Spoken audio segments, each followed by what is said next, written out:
Kevin Williams here on the Shore Sports Network, and delighted to talk a little high school football, something a lot of us have been thinking and talking about and wondering about. And today I'm delighted to be joined by, I'd say, two new head coaches, but two familiar faces in new places. Happy to be chatting with Frank Edgerly and Shane Fallon on the Shore Sports Network. Of course, Kevin's Corner presented by Jersey Mike's, always a sub above. And let me give you a little background, although they are certainly familiar.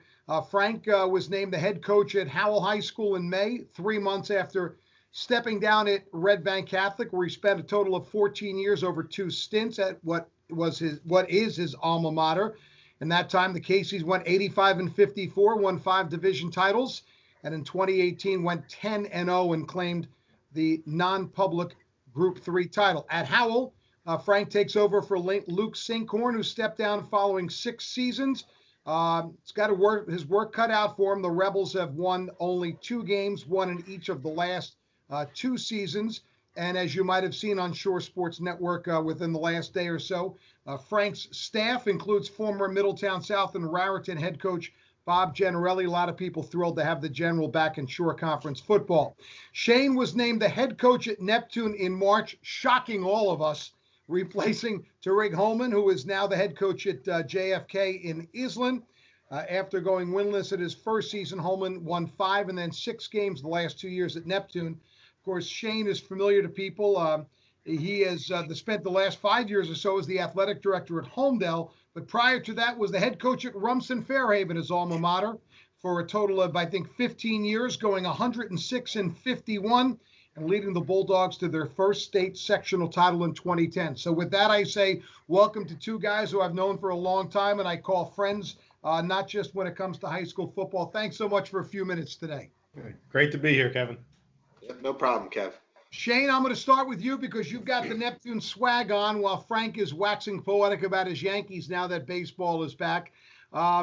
So the obvious question, I know you've been asked a million times, so for our purposes, why back in coaching after settling in as an administrator at Homedale, where you probably got a little bit comfortable and people think you'd probably spend the rest of your time working? Yeah, I mean, when I got out of coaching, it was the right time for me to get out. I definitely had aspirations to be an administrator and get into it and impact kids' lives in a different way. So it's been 7 years since I've been coaching. And so I was there at at Homedale for 5 years. Enjoyed my time there, I really did. The last 2 years, definitely got the itch and missed coaching, missed being around the kids, missed preparation and practice and things like that. Not that I didn't enjoy being an administrator, but being behind a desk and I'm much more comfortable being out there dealing, with kids in a one-on-one basis and in a team setting. And, I've had opportunities and conversations with people for the last couple of years, even if it was athletic directors just simply picking my brain on, kind of what we did at Rumson Fairhaven and then, how we, what Jeff Reynos and what we were able to do at Homedale in terms of trying to get the Homedale football program turned around and headed in the right direction. And I credit Jeff Reynos with all of that. He's done a fantastic job. But ultimately, athletic directors would pick my brain on some of that stuff. And at some point during the conversation, they'd say, "Hey, are you interested in the position?" And, I've always said no and haven't done it. And when the Neptune one opened up, it was just something I had a long conversation with my wife about it and decided to throw my hat in the ring and interview and see if I would get it. Didn't know if I would get it. I knew there'd be, a lot of talented candidates going after the job. But I was thrilled that at the end of the day, I was the candidate. And it's something that I'm really looking forward to doing that and going there and providing some continuity for Neptune from a coaching standpoint and being there for the rest of my career. So I'm excited. So is it fair to say Neptune was the first job you actively pursued, whereas you might have had some conversations, but it was the first one you really went after? Yeah, it was the first one, from that standpoint. I've had, like I said, a couple of conversations with different athletic directors over the last 3 years when jobs have opened up in in their in their program. But this is the first time that actually went full steam ahead after something and really pursued it. And so I'm definitely excited about it. Frank, you stepped down from Red Bank Catholic in May. It was officially announced, I believe, right around May. Did you expect you were going to jump back into the coaching fraternity so quickly? Were you planning originally of maybe taking some time off? What made you decide that, to go right back into the firestorm, so to speak? Well, not coaching that was never an option. Okay. I think Shane can relate to this. I mean, so much of this business when it comes to jobs and opportunities relates to timing. Maybe, X amount of years ago, and I think Shane can probably say the same thing, where things have to align the right way. And for me, coaching was always going to be there. Now, where and when, I didn't know that.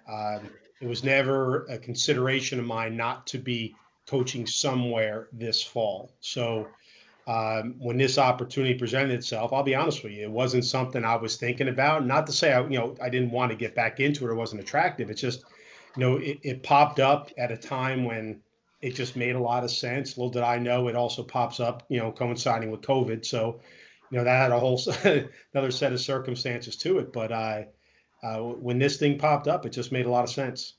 Yeah, let me correct myself. You did not step down in May. You got the new February. position. Yeah, you got the new position in May. You stepped down. That's correct. In February. So, of course, we in the media, we love to speculate. It's what we do for a living, and we're about as successful as a 200 hitter in the major leagues. There was a thought that from some of us that maybe you would, you've had some experience on both the college and pro level. Did you think about that, or was this a situation? And I know Shane alluded to the fact these are always family conversations you guys have.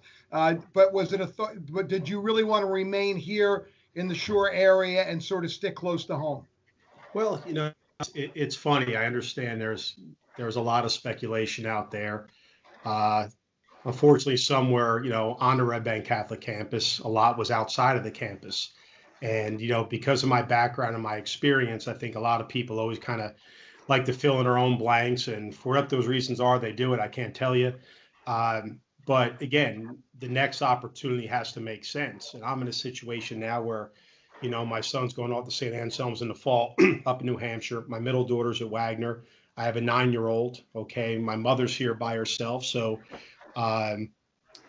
the opportunity or consideration to venture outside this area was never really strongly considered. But I understand why those things were out there. I understand why some people began to take it and run with it. But again, those are the same people, okay, that never had a conversation with me, but yet they like to talk about it. But again, it's about the right situation. I think as we get older, and I think Shane will agree, it's one of the most overused terms, but it's so accurate, is the right fit. It's not about just grabbing a job or jumping to a place. And for me, when Howell popped up, I'm born and raised in Wall Township. I'm right next to Howell. Okay. So a lot of my history is connected to that area, certainly the Shore. So when this popped up and I kind of took a look at it from the outside, I'm like, well, no, this makes a lot of sense. And something I got very excited about very soon.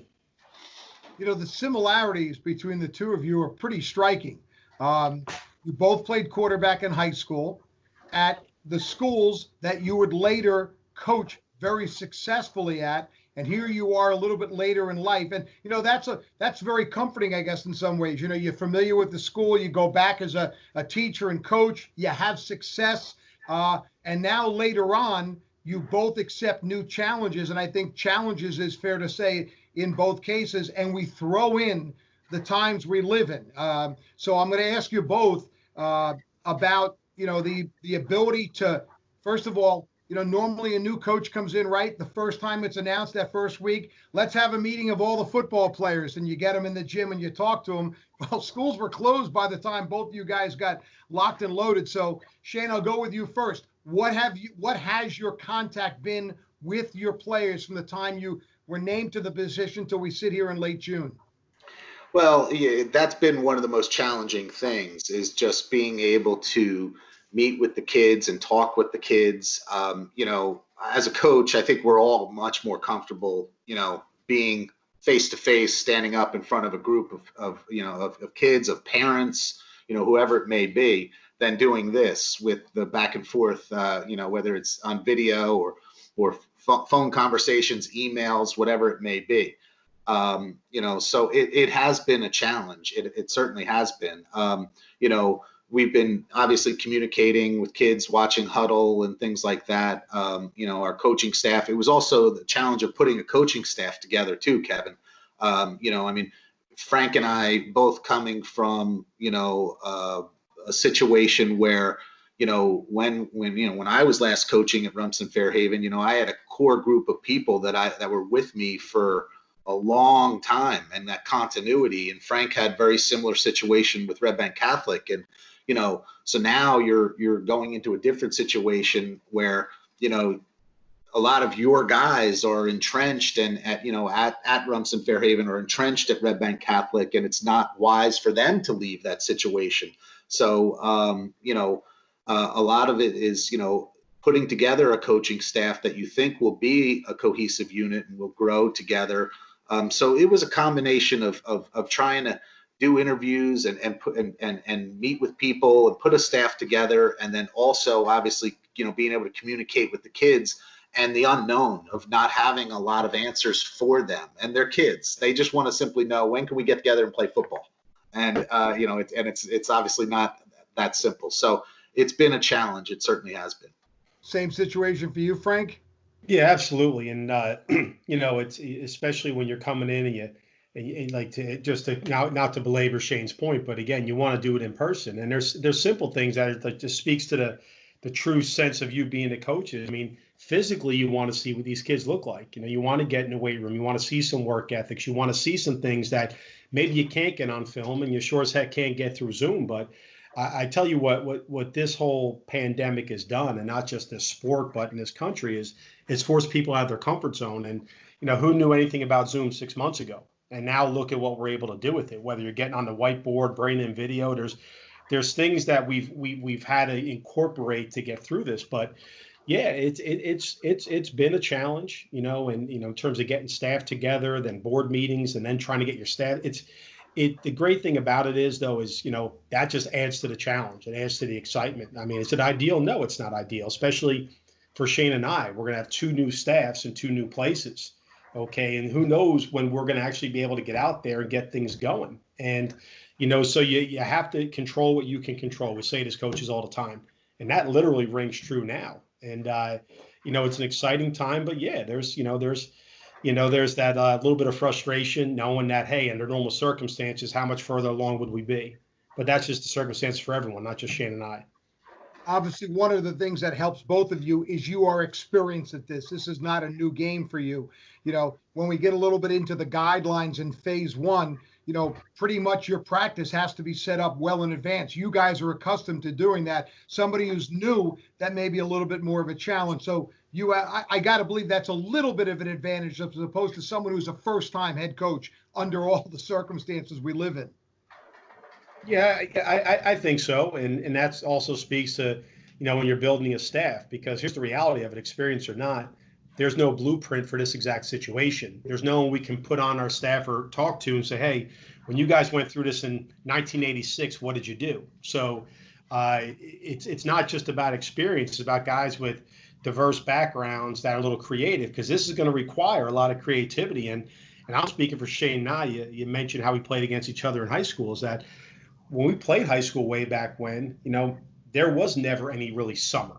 Weight training was, we had, there was a Nautilus and you go in there for 10 minutes and you leave, but you never really got things going to the end of August, and your season really didn't begin to the middle to the latter part of September. So, there's, and again, different circumstances, but I think there's a lot of experience you can play upon. But I think more than experience, I think you're going to have to be very clear about what the rules are. And I think you're going to have to be very, very creative in terms of, okay, how can you really maximize what those rules are allowing for? I also think too, just from a coaching standpoint, it's collaborating with your athletic director and with all the stakeholders and all the parties that be, in terms of getting through this uncharted territory. I mean, you've got, your athletic trainers, your strength and conditioning coaches, you've got other head coaches from other sports. I mean, there's so many hurdles that we all need to work together to try to overcome to make this work. Things as simple as when they show up and getting their temperature checked and who's doing that. And we can't have every kid showing up at the same time. And, because of all the sports that are going to be doing this. This isn't just a football issue, it's all the other sports as well.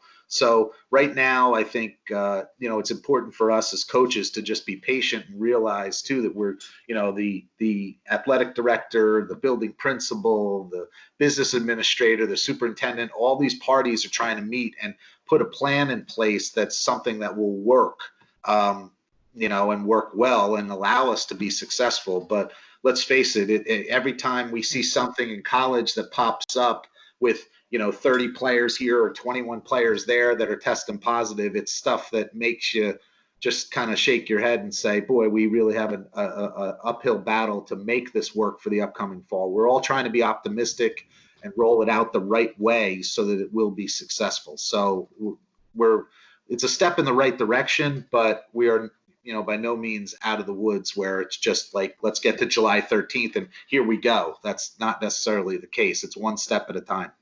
Yeah, one of my themes throughout this whole pandemic is we still have many more questions than answers. And I think that's the frustrating thing for all of us, and not just sports, with everyday life. I'm sitting here talking to two guys who are in the education system. As we talk today, we still don't even know what schools are going to look like in September. There's a million rumors, right? A lot of speculation, whatever it is, but we don't know that. And of course, part of this is sports only comes back if schools are back to some extent, so we're sort of like, we're the second fiddle behind that. But I do want to follow up on the guidelines that the NJSIAA did, officially release on Friday and confirm what they are. Phase 1 starts July 13th. That's the soonest that you can actually get together with players and part of your staff. And listen, we could spend 2 hours on that alone. I think you both would acknowledge, there's a lot of challenges with that, but are there one or two things that stand out for both of you that make this really difficult, and wondering, how do we do that?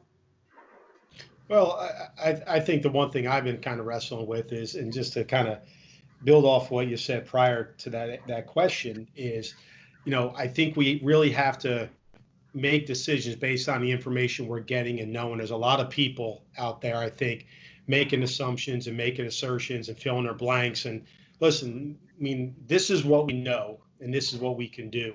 The questions I have simple is, Shana mentioned about, this isn't just a football question. Okay, little questions like, okay, well, there's, at Red Bank Catholic, we had 9 different fields and 9 locations, so different sports were spread out. Now I'm in an environment where everyone's on the same grounds, okay? And how does it impact practice availability, okay? Can football come in at this slot and then soccer comes in another slot? Can they be on the same grounds? Questions about equipment, okay? I know obviously kids aren't sharing shoulder pads, but, what are we doing by way of football, okay? And I think there's, some of those like low-hanging fruit questions were there, but I think the biggest thing is just some clarity in terms of, okay, well, how many can be on the field, okay? At what distance doing what? Because I remember early on when the statement was made, or again, the rumors that, hey, it might be a situation where there's 25 at a time. So naturally where my mind goes, okay, does that mean I can have 25 at one end of the field, 25 at the other end of the field, and 25 on the practice field? Or is that going to be just 25 at any one time? And I think there's so much gray with this. And I think the bigger issue is you're really at the mercy of each school and each staff really following strictly with these rules. Because you look around, people are already starting to kind of rush back to old normal. Okay, and that's the concern with a lot of people. You rush back to that, and all of a sudden we get a spike and it's back around again, and our old habits are back there. We have a bigger problem. But, I just think there's so much information out there that it's still trickling down. And like Shane's point, listen, July 13th is just that, phase 1. Okay, doesn't mean phase 2. There's going to be a phase 2. Who knows? Right now, I think let's focus on what we do know, July 13th. Kind of feel the same, Coach?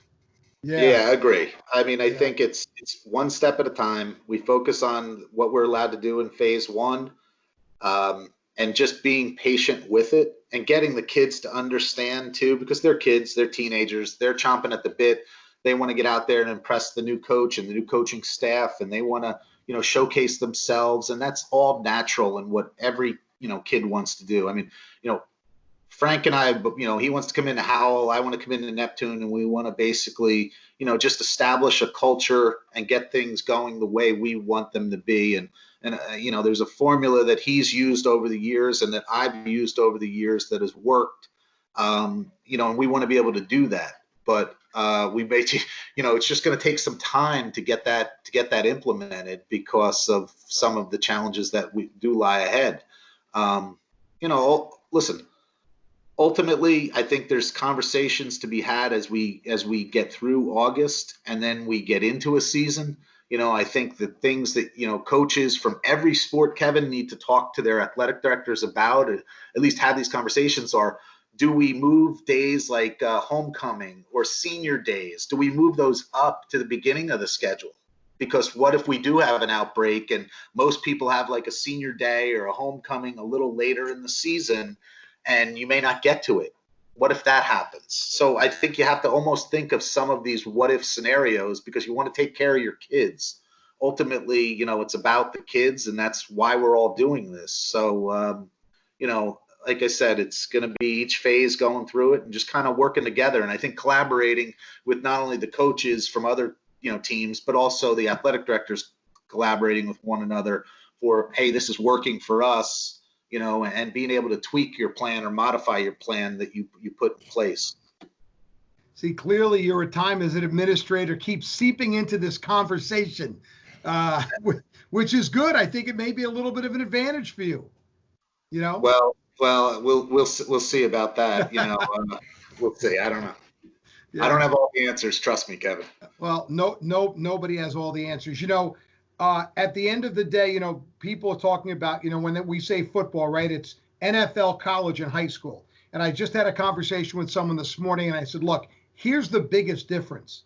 The NFL, and yes, to an extent, college, money is a big issue. Money is a driving force to get back on the field.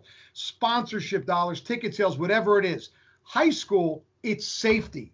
And that's going to be the first thing. So let's be honest, we knock on wood and hope, but I think we're going to live this entire fall with wondering what happens if. The if is, you're given temperature checks one day and 9 guys who play on the offense all come up, at 101, that kind of thing. And we can't plan. It's almost impossible to plan for it. You got to have a plan. But again, it's the unknown. It's just so much unknown with what we're looking at as all of us. Agree. Absolutely. Many challenges and unanswered questions. And, I think it's, like I said, we'll just have to all kind of ride it out together. And, as coaches, we're able to take a punch. We get it, but I think when you start reflecting from a kid's standpoint, what just happened this spring is terrible for those seniors, especially who lost their senior season. And as coaches, you internalize it and you think about, we've all been in their shoes, and you look forward to that senior year, and you don't know what your future holds in terms of college football and or whatever sport it may be. So, I think our thoughts will all be with, making the most of this situation and impacting our seniors in such a positive way that, we hope it works out from that standpoint. Believe me. Yeah. I'm coming off the beach the other day, and I'm parked next to a woman who I don't recognize her at first. And then she starts she says to me, are we going to have a football season this fall? And I said, boy, I really do hope so. I mean, more than anything, but I don't know if I'd put the mortgage on it. And turns out her son is a senior, a key player on a team. And she, all she's thinking about is really he can't wait to get back on the field. You are both dealing with dozens of kids. They feel the same way. The adults, unfortunately, have to think the other things. They just want to play football. Sure. I'll tell you the one thing, Noah, is, we just spent a number of minutes talking about things that are handed down by the state, what we have to do as institutions, what we have to do as coaching staffs. But, the one thing here that cannot be overlooked or dismissed on any level is, we're also at the mercy of these kids and these families doing the right thing on their end too. Okay, in terms of what happens once they leave campus. Okay, when they're out in the community. Okay, or when they're driving around. Okay, when they're out at the mall. About this thing has so many tentacles to it. It really does. Okay, it's not going to be easy. Okay, we come in and we're doing what the state tells us to do. We're doing the thermometer. Okay, we're keeping this thing spaced out. But like any coach, we can only control what we can. We can only control when we have access to these players. And I just think the one thing here is, I know obviously the attention right now is on the fall, but I think, I'm concerned for those winter sports because we have the benefit right now. Look at all the hurdles we have to clear now, and we're in an environment where we can be outdoors and we can naturally space out and control more things. But what happens now if this thing circles back around? You're into wrestling and basketball confined spaces. So this is not going to be just a fall season question. I got to think that the state's going to be using this fall as a guinea pig on some levels and see what we can do. But you mentioned about those seniors. That's unfortunate. But what about that junior who had his spring season now taken away? Now senior season's here. And now what? Another one I'm going to miss? Yeah. The emotional and the mental part there on those kids, that's something that can't be overlooked. Yeah, good point. I'm just going to kind of close and ask you a little bit about your team. And obviously you haven't met, you haven't had practice or anything like that. Shane, Neptune seems to have been on the upswing the last couple of years, 5 wins in 2018, 6 in 2019. I know you have some really good returning players. If we're playing a regular season and things are, I can't even use the word normal because there is no normal, but if we're playing football early in September, what's your outlook for what you have and the Neptune program going forward? Well, listen, obviously we're not talking wins and losses here. We all want to win football games. I get it. At the end of the day, I went after this job because I realized what it can become. I'm excited about it's a football community. They care deeply about their football in Neptune. The school, the support is there from that standpoint. I know that we have a good core group of kids coming back. We got to definitely develop some linemen. And at the end of the day, I think it's, we want to look at our program as a program and not just our varsity team, so to speak. So we want to improve our freshmen and our JV levels. I'm taking a little bit of a different approach in terms of just our makeup and how we're coaching our kids and what we're looking at from our freshman standpoint and our JV standpoint and what we hope to get out of them and how we structure practice and things like that. So those are some of the things that we've been kind of looking at, is just making program decisions in terms of how we're going to impact our kids in a positive way and get the kids the kids in Neptune to want to stay in Neptune and not go to other schools, and for them to realize, that some of the pride and the tradition that's been in the history of that school, that it can be great again, and we can continue to build on what the prior coaching staff, just did for the last couple of years. So we're excited about it. And like I said, with a group of kids we have coming back, we know we'll be competitive.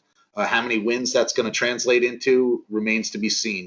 We got to obviously go out and see what we have and what our coaching staff can develop. Frank, I know coaches hate to use that word rebuild sometimes, but you are taking over a program that won 9 games in 2017. The last couple of seasons, just 1 each. So where are you at? Where do you start from? Well, I think, and there's been a lot mentioned about the record the last 2 years, but that actually came up in interview process. And I was asked to that, and coming from, where I've been successful at different places and now coming here where the back-to-back years, and because you're going to have a senior class that's 2-18 in their last 20. What do you say to them? I'm like, you say nothing. It has nothing to do with 2020 team, this coach, this staff. I said the same way I've been fortunate to coach an undefeated team. You can't carry those wins over, those points, those stops, the same way you can't carry over the negative. And I got to be honest with you, thus far, the positive reaction from this community, the players, more importantly, the administration, there's a lot of excitement there. And I think there's a lot of equity there to build on. But and for a lot of the same reasons Shane selected Neptune as I selected Howell. You talk about, is the sport important to the community? Is it important to the school?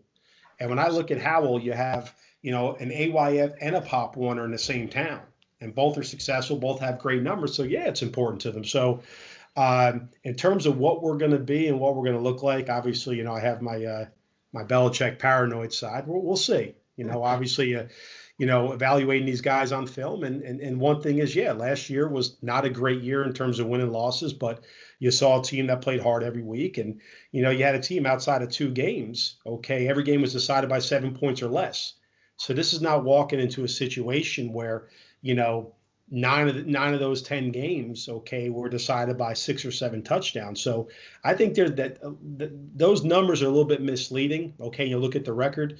But the reality is we're anxious to get out there, put it together, and really see what we're going to be. Because, obviously you mentioned Bobby Generelli. I mean, Billy Hill, guys that are on the staff that are coming from different backgrounds. So, I'll say is we're going to be what fits us best. And whatever that is, we'll see. And you guys do play one another this fall, correct? I didn't know. Really? What a smile. I'll say this, not predicting wins and losses, but the folks at Howell and Neptune got themselves 2 really good head coaches, and more importantly, 2 outstanding men. I know you'll build programs, and I know the community and the players involved will benefit from that. And I totally appreciate you giving me some time. Looking forward at some point when we just talk football, nothing else but football and games and what's coming up on a Friday night around the Jersey Shore. But for now, I hope you both stay healthy, you and your families. Try and enjoy summer at the shore. It's the best time of year, and July 13th, we'll be cranking it up. Thank you to both Shane Fallon and Frank Edgerly, and all the best to both. Great. Thanks for having me, Kevin. Thank you, Kevin.